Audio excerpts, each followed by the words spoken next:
64% வர்க்கமூலம் என்ன? வர்க்கமூலம்னா square root. அப்போ ஸ்கொயர் ரூட் ஆஃப் 64% வந்து என்னன்னு கேட்குறாங்க.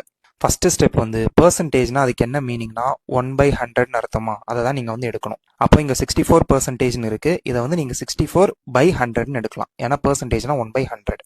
நெக்ஸ்ட் ஸ்டெப் வந்து இப்போ ஸ்கொயர் ரூட்குள்ள 64 இருக்குன்னா அதை வெளியே கொண்டு வரும்போது அது வந்து 8ன்னு கன்வெர்ட் ஆயிடுமா? அதே மாதிரி ஸ்கொயர் ரூட்குள்ள 100 இருந்துச்சுன்னா வெளியே வரும்போது 10ன்னு மாறுமா? ஸோ இதை தான் நீங்கள் பண்ண போறீங்க. அடுத்த ஸ்டெப் வந்து அப்போ மேலே வந்து 8ஆ மாறிடும், கீழே வந்து 10ன்னு மாறிடும். இப்போ நெக்ஸ்ட் நீங்க நோட் பண்ணீங்கன்னா இங்க ஆப்ஷன்ஸ்ல எல்லாத்துக்குமே பெர்சன்டேஜ்னு கொடுத்துருக்காங்க. ஸோ நீங்க 8/10 வந்து 0.8 அப்படின்னு கன்வெர்ட் பண்ணி ஆப்ஷன் பியை மார்க் பண்ணக்கூடாது, ஏன்னா பெர்சன்டேஜ்ல கொடுத்துருக்காங்க.